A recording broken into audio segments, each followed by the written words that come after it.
This week's Blue Light Hotspot is going to be focusing on Mexico. So join me as we take a journey through the ancient civilizations and tune into the celestial wisdoms of which Mexico has a lot of. So I was super excited when Mexico popped up. It was one of those kind of came in through the back door and it was just like, boom, there is a lot of light for you going on there in Mexico. For those of you who live in the country and for those of you who live outside of the country, but you carry that heritage. So I am excited to share with you what came through as the blue light is surging and from the blue light star beings. So if you are new to my channel, welcome, welcome, welcome. I do these blue light hotspots every week on Saturday morning. So go ahead and hit that subscribe button. And when you hit the bell, I'd never understood this. You can hit subscribe, but when you hit the bell, it lets you know that, or it lets YouTube know that you want to be notified whenever I upload a new video. So go ahead and hit the subscribe button, hit the bell button, and you will be notified. So let me just jump in here about the wonderful country of Mexico and all of the wonderful people. So for those of you who are familiar with the blue light, we have our intuitive archaeologists that I hope are joining me this week and that you can add to the stories if you happen to know any. For those of you from Mexico, whether inside or outside the country, if you know any other ancient rich history, I would love it if you would type that in the comments section so all of us can learn and grow more about the ancient history that resides there. So I do have my notes. So let's just start off by saying Mexico has a very tremendous history with the blue light. This is what the blue light beings were telling me, is that the blue light celestial beings have been coming to Mexico for a very, very long time. It's been working with the blue light for strongly the last 30 years, but definitely thousands of years before that. There is a rising ancient culture that is reuniting with the ancient ancestors. This is almost, when I was looking at the country, it's has this kind of a bulkiness to it, a palpableness to it. There's this kind of uprising of the ancient wisdom as it reunites with the peoples there. I am seeing that the people in Mexico are very open-minded, very curious, and deeply desire to know where their ancestors were from. So we definitely can have the Aztec or we can have the Mayan, but we're going to focus more on the blue light beings are talking about focusing more on the Olmec. That's O-L-M-E-C. I've been quite interested about the Olmec for a long time. It's one of those things where whenever I see the name come up or I see the images come up of the very large heads, they definitely look very African in their features, the broad nose, the large lips. And so, yep, that adds a lot to my curiosity. These particular earrings I got 40 years ago in New Mexico, in Mexico. So I thought that I would wear those today in honor of the country and all the beautiful silver that you have there as well. So how do I do this? Well, I always like to tune in first to the intuitive information that I'm getting. So when I went to tune in, the first thing that I felt was a tremendous amount of kind of inspirational, enthusiastic, excited uprising. So again, there's this sense of reuniting with their ancient wisdom. I felt a lot of pressure on my head. And in that pressure, I saw an image of an egg. And in that egg, it's like it's starting to crack at the top. You can see a little bit of the feathers coming out. And then as I observed, I saw more cracks, some of the shell falling off, and it was a very colorful bird inside the shell. So this is very much, I'm going to assume, is Quetzalcoatl. I'll talk a little bit more about Quetzalcoatl, which is the feathered serpent. and it's usually has a lot of colors in its feathers. So what Spirit is really showing us is that there's this sense of that ancient history of Quetzalcoatl is either returning or re-emerging. Um, that's my sense, is more of a rehatching of the old wisdom, if I can put it that way. Um, there, I can see that there are higher dimensions floating above the ground that are extremely spiritually active. And I kind of remember this in another hotspot. I can't remember which country it was. I know India, I think, was one of them, but there was another country where I could see this kind of other city, other civilization, another place in a higher dimension where other beings exist.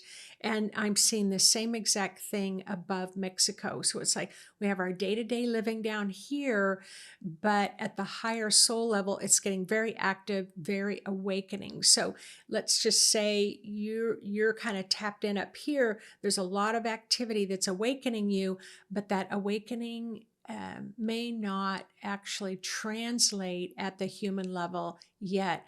I am getting that this kind of ancient awakening has this steep learning curve that's going to be happening over the next 3 years. I have a dear friend. He's a medicine man.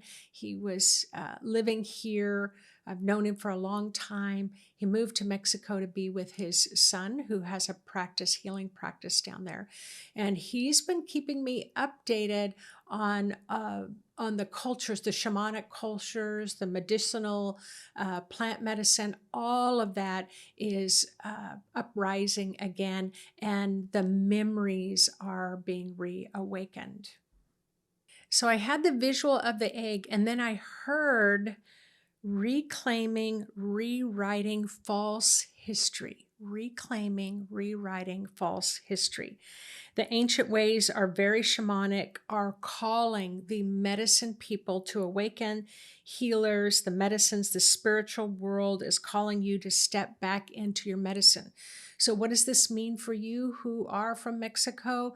If you're feeling any of those stirrings, you are not alone and you're not crazy. That you may be feeling like, okay, there's something going on here that is a little separate, a little different from my day-to-day life. So I will invite you to explore that. What are those inner spiritual stirrings that you're having? And what are those spiritual stirrings telling you as far as your ancient ancestors and what they did in their history? It looks like they're waking up and they are waking you up as well. There's also about the medicine. Apparently, Mexico has a lot of the ancient wisdom, the ancient medicine that could be very, very valuable for us on the entire planet. So we'll just really need to be watching Mexico over the next 3 years to see what kind of medicinal things they're coming up with.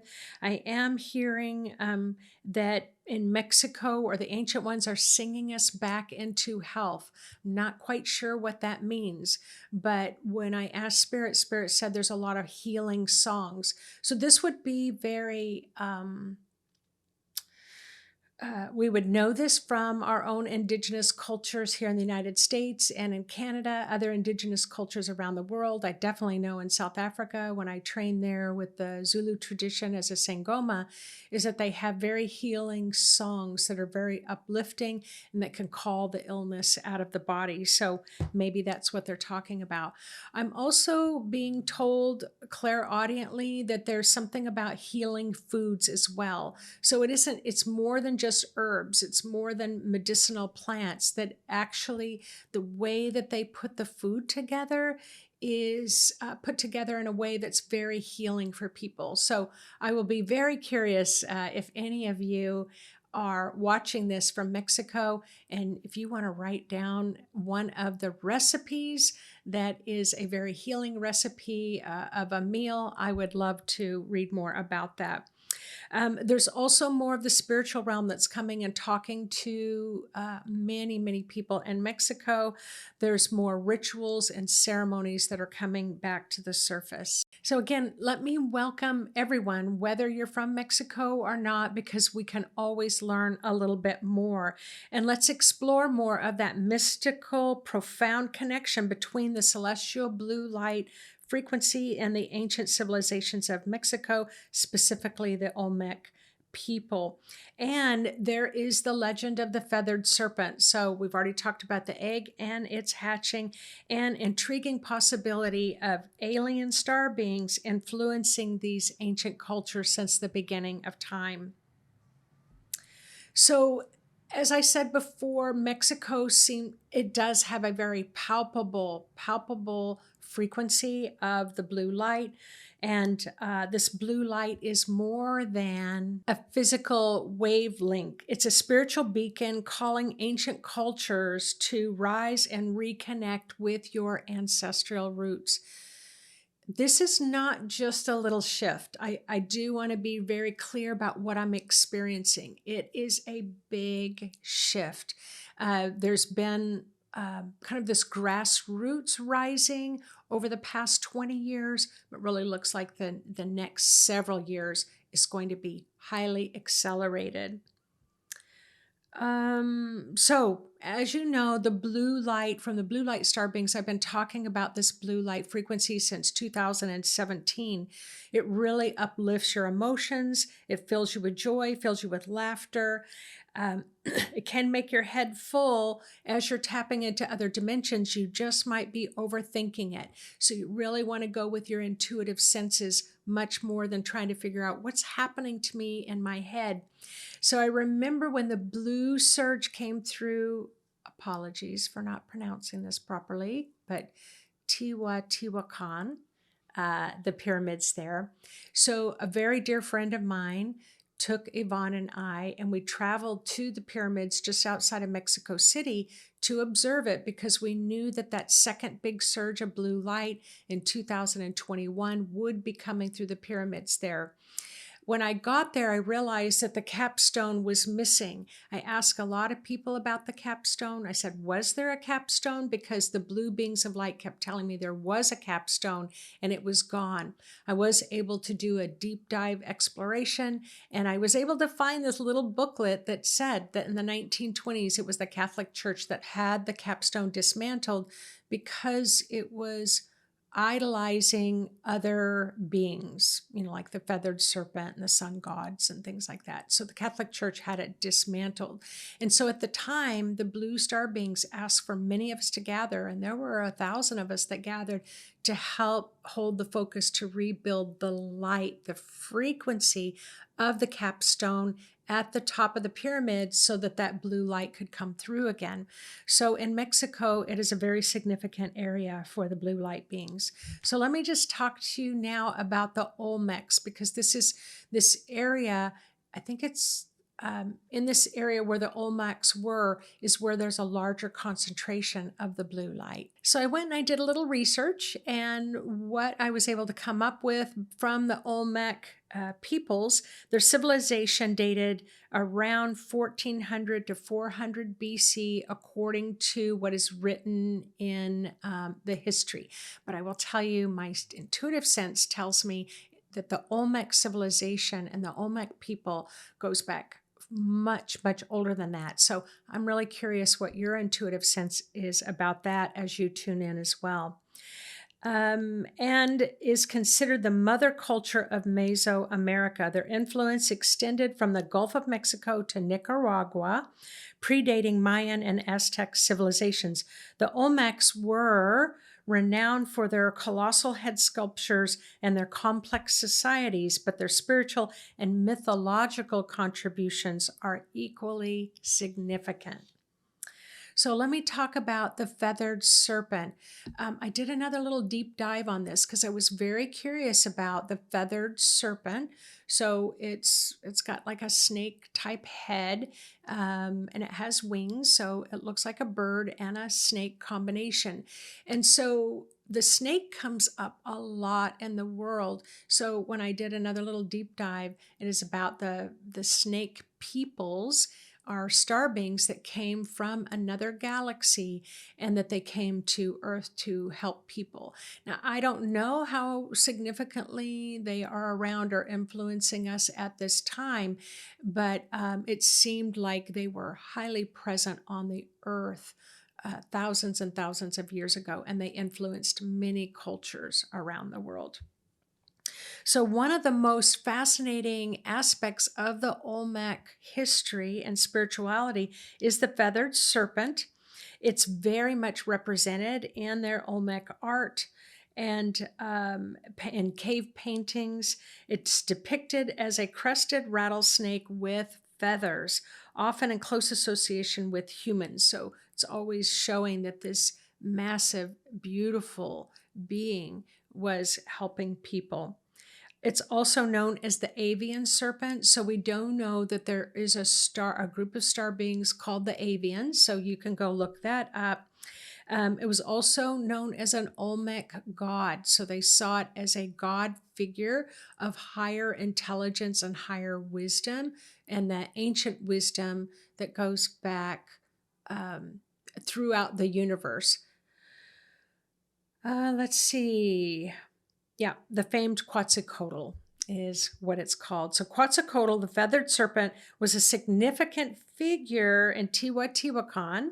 They actually built a pyramid, the Quetzalcoatl pyramid, prominently featured and this pyramid was built between 150 and 200 AD, shows many, many carvings of the feathered serpent, highlighting its importance in the Teotihuacan society. So I can see why the blue beings of celestial light are very focused on the Olmecs and of the ancestors in Mexico, because the Olmecs were deeply connected to the celestial phenomena.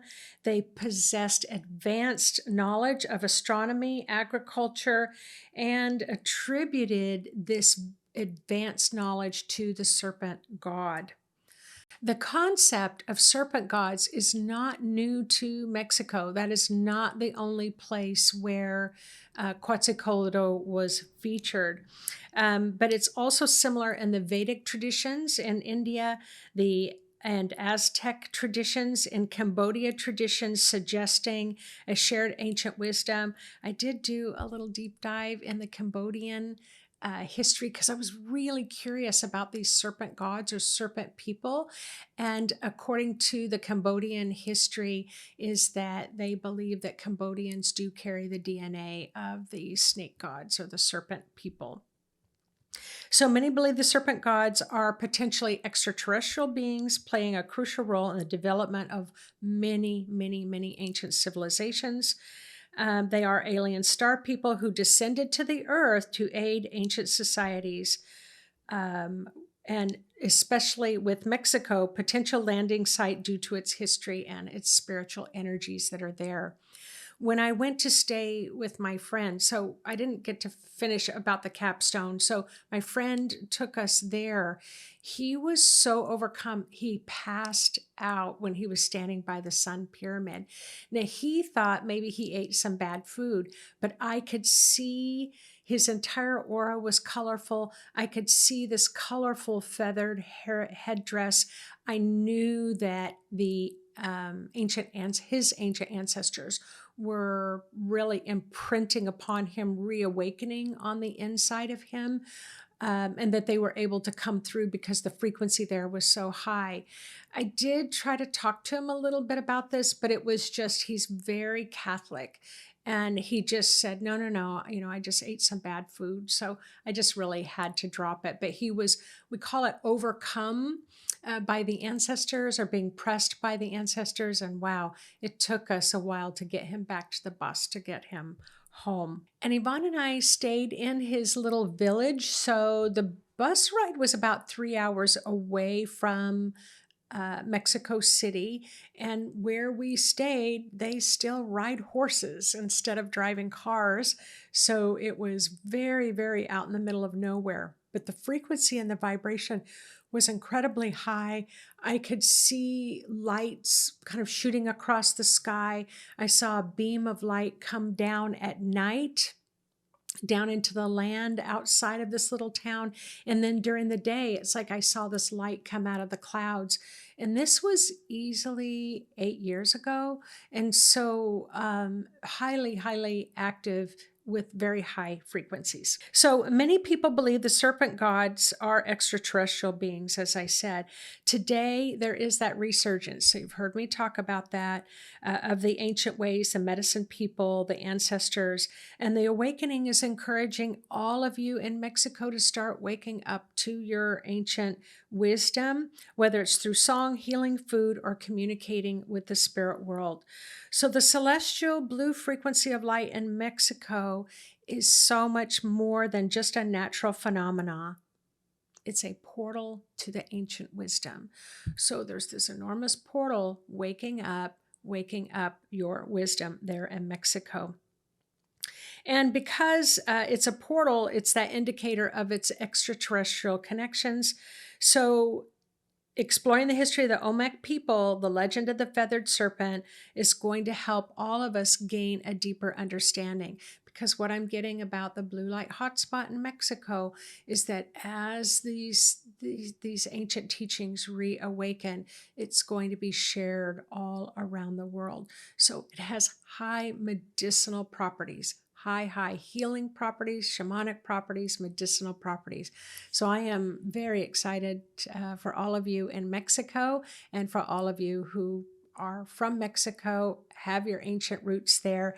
If you're having those experiences, know that it is not unusual for this time and you are not alone. So thank you all again for joining me on this week's Blue Light Hotspot. Again, join me every Saturday as I publish a new video. All right, take care, everyone. Bye-bye.